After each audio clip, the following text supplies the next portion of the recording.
Assalamualaikum warahmatullahi wabarakatuh.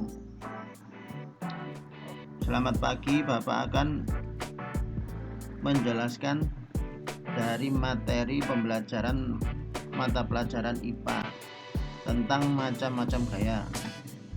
Yang pertama, gaya magnet. Gaya magnet ini timbul karena adanya daya tarik magnet, yang mana magnet bisa menarik benda-benda yang terbuat dari besi ataupun baja. Dari magnet sendiri ini memiliki dua kutub, utara dan selatan, di mana kutub utara bertemu kutub selatan akan saling tarik menarik. Jika kedua kutubnya sama, utara dengan utara, akan saling tolak menolak. Banyak macam jenis magnet. Ada magnet magnet jarum, yang ini biasanya untuk kompas, untuk dinamo sepeda biasanya.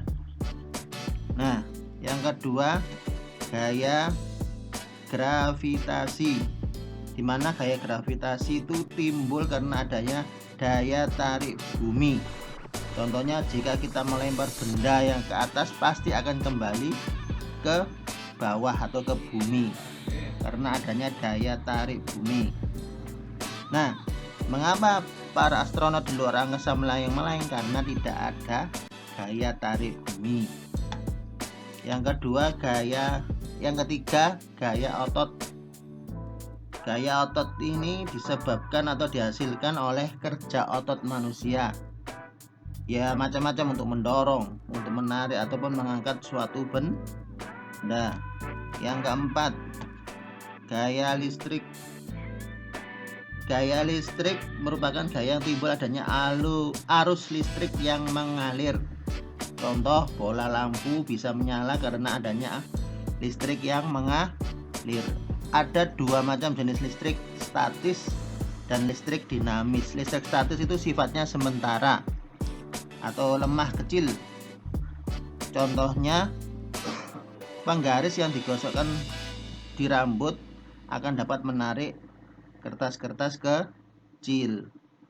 Baterai itu termasuk di statis sementara. Nah, untuk listrik dinamis itu sifatnya tetap, seperti listrik rumah. Sini akan menjelaskan tentang gaya gesek.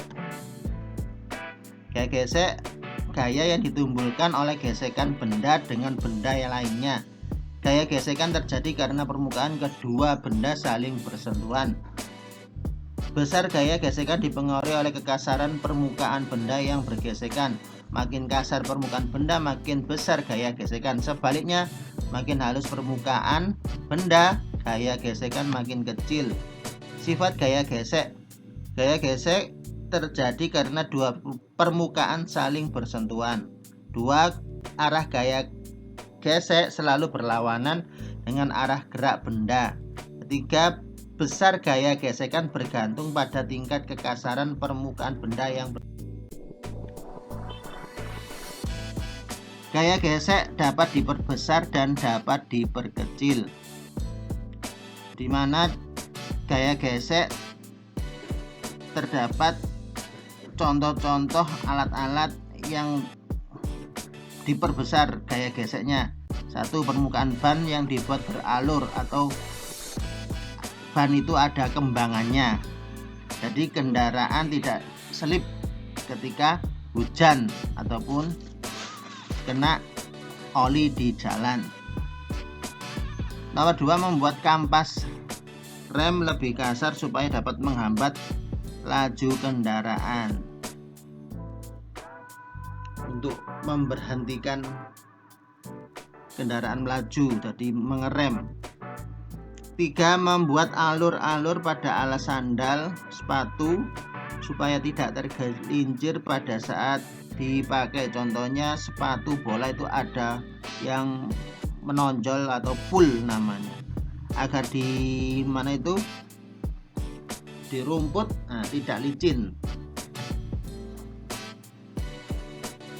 Gaya gesek diperkecil terjadi pada saat sebagai berikut: memperhalus permukaan benda yang bersentuhan seperti jalan licin kena hujan. 2. Memberikan minyak pelumas pada rantai sepeda atau sepeda motor. 3. Memasang bantalan peluru pada poros roda, bidang sentuhnya menjadi lebih kecil. 4. Memperkecil permukaan benda bersentuhan, misalnya roda, bola, merupakan benda yang memiliki luas permukaan yang kecil. Tugas untuk e-learning kelas 4 A-1 Surabaya untuk mempraktekkan kegiatan bersepeda di video dengan kemudian melakukan pengereman agar untuk menunjukkan adanya memperbesar gaya gesek. Nah, video diupload di YouTube lalu kirim di e-learning. Terima kasih, sekian. Assalamualaikum warahmatullahi wabarakatuh.